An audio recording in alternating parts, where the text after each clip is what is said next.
This is King Noble Black Supremacy, and with this particular video I want to talk about the Starbucks racial event, the controversial Starbucks racial event. And I want to talk about how these racial events in America, these viral, overly publicized and politicized racial events, further perpetuate the illusion of inclusion in America. It's a lot I could have said about the Starbucks event, but I guess I'll speak on that which others will not. I'll break some new ground on this for you. That the illusion of inclusion in America for black people needs more racial circumstances, more racial situations, more events that show blatant discrimination based on race. And that's actually the only liberality that we have in America. That's the only equality that we have, or justice that we may experience, is when events like that happen. Like our idea of being a part of America and being accepted lives from one racial event to another, from one shooting to one hate crime to one blatant event to the other. There's been no progress as far as racism in this country whatsoever. But this illusion of progress is shown in an approach to racial events. Now I'll simplify this for you. This is the best time to go to Starbucks right now, because this blatant act of discrimination we saw with the two black gentlemen getting arrested for trespassing, for just waiting on somebody at Starbucks. That event has created such outcry and has exposed racism in America to such capacity that now they want to do the opposite. They want to pretend as though they're not racist. They want to perpetuate the illusion of inclusion temporarily. Now, we know racism existed in Starbucks, discrimination existed in Starbucks in a very subtle and underground way, on more subtle levels, not as blatant as the two guys getting arrested. Every single day they are discriminating against blacks in Starbucks, but it's so subtle, so subconscious, so a part of capitalism and marketing and business in this society, so ingrained within this society that it goes unseen and unnoticed. And it's actually okay, it's actually acceptable. And it's not until you have a blatant act of discrimination and racism does the racism that actually exists there get any attention. And it'll only get attention temporarily, and eventually all of this will die down. All this controversy around it will die down, and then it will go back to business as usual. So this is like the best time right now to get your fill up on the illusion of inclusion. I bet you they'll treat you very well in Starbucks right now. They'll seem very apologetic. You'll see more white guilt than you ever seen. You'll actually see the opposite of racism. You'll see reverse racism by whites, where they'll be racist against whites just to show that they're not racist against blacks. They'll go to the furthest extent to prove that we're not racist and we've changed as a country and we want to do something about this. So this is the best time to go to Starbucks, because they're so sorry. So sorry. So sympathetic. But that's going to die out. That's only going to last for a little while. So go get your illusion of inclusion fill up right now. Get your cup of illusion of inclusion. Go get your cup of that. Get you at least some extra shots in there. You know what I'm saying? Get a double espresso or whatever they call it of the illusion of inclusion. And they're going to challenge blatant, bold, outward racism That's the only thing that they're going to be dealing with. But the subtle forms of racism will go on as usual.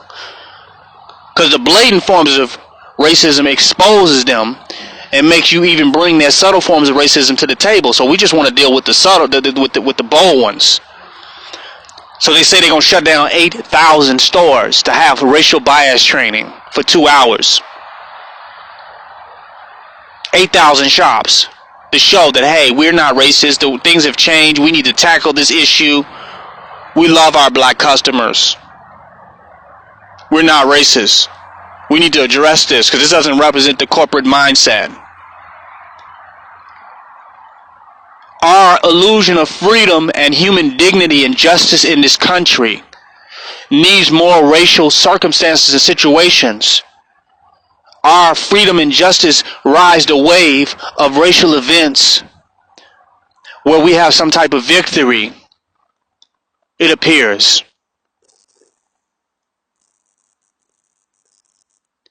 In the meantime of those situations, we're treated as second-class citizens, as undesirables, and in many cases, invisible. These situations only bring that there is a black population in America to visibility because they forgot about us. Oh, I'm sorry. Let's deal with these niggers again, these Afro-Americans, these ex-slaves. Let's deal with them. I mean, that's tragic when your human dignity, justice, and freedom needs racial circumstances and events. Or otherwise, your identity, your humanity slips between the cracks of this country. I think that's sadder and sicker than the actual event itself in Starbucks. I think it's worse than those 2 men getting arrested. Because this happens all the time. It gets no attention that blacks are arrested and treated with discrimination all the time. No attention, no cameras. It doesn't matter. That's just how things are. That's just the policies. That's just the way we operate. It's not racism. And it won't get seen or noticed. But we have one window, a very short window of that somebody cares. When a racial event is staged, is put before the great stage, and is propagandized, and gone viral and put into the media and before everyone, that's just our little window of somehow America care about us and was set up for us, and they just made a mistake. It was just a mistake, and they were uneducated. They don't understand how things have changed, and we forget that that's the standard of business. That's the way it goes. Because these events have happened before and they've been dealt with, and they continue to happen and continue to happen and continue to happen. And the problem is Starbucks has always been a racial corporation. It has always had this type of discrimination, but the problem is that Starbucks is growing right now and getting huger. That's why California wants them to put a cancer warning on the coffee. Like there's a cancer warning on the cigarettes, they want to put a cancer warning on coffee to let you know that you can die from cancer from drinking coffee, that you need to know that it produces a chemical, I think, called crinoline, and that could cause cancer. Because they're growing so big that coffee is the new crack.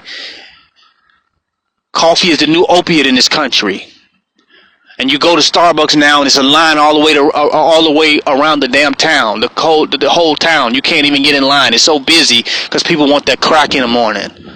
So now, since Starbucks is getting out of control with the distribution of these speed, you call it caffeine.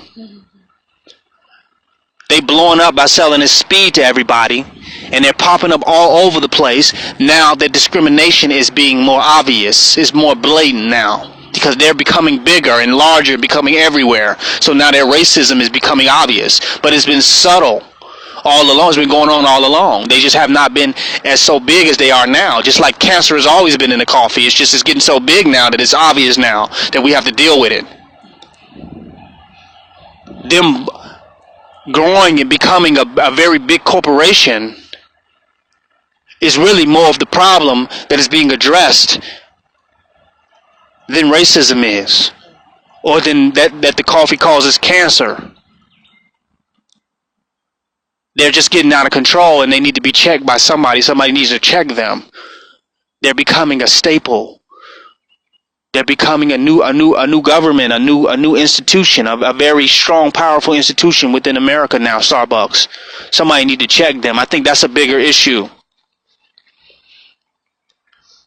But for this small window, we get Black Lives Matter with Starbucks.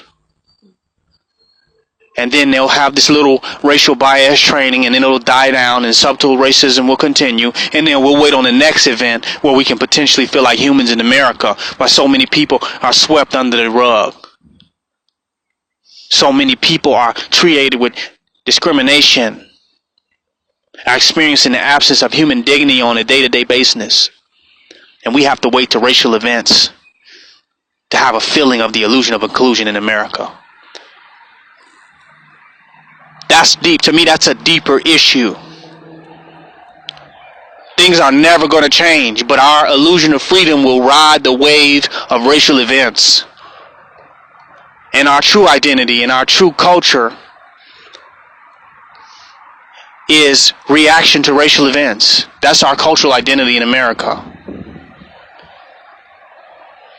That's why Dr. King is so popular, Jesse Jackson, Al Sharpton. Their legacies, because who we have become, the African American identity, is a reaction to racism. That's our cultural experience. Let's get back out and get our picket signs again. That's our culture.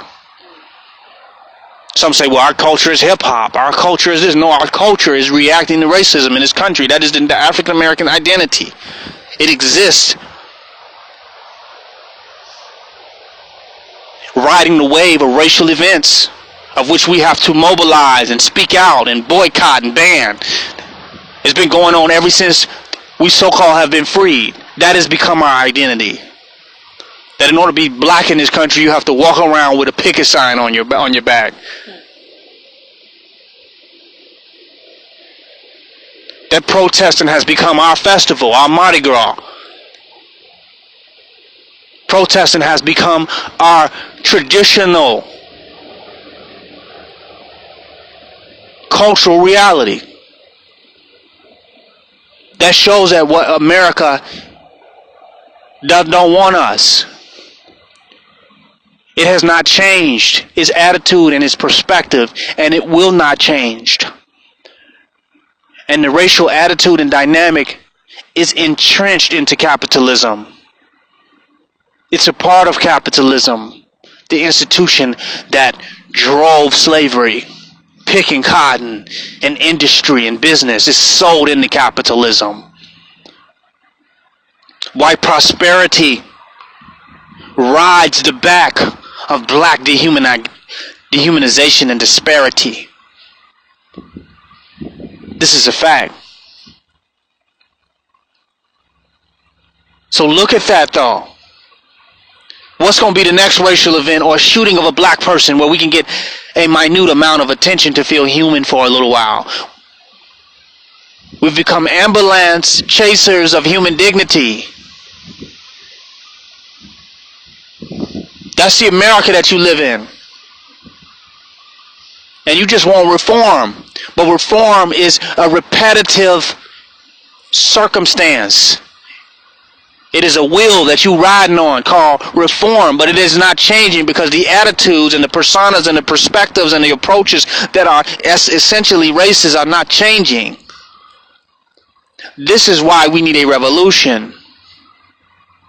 This is why we need a complete and total alternative way of building our reality and building ourselves up within this country, outside of the framework of their establishment. Outside of the framework, because it is repetitive, it is redundant. They never learn, they never change. It's King Noble Black Supremacy. I just had to go in on that.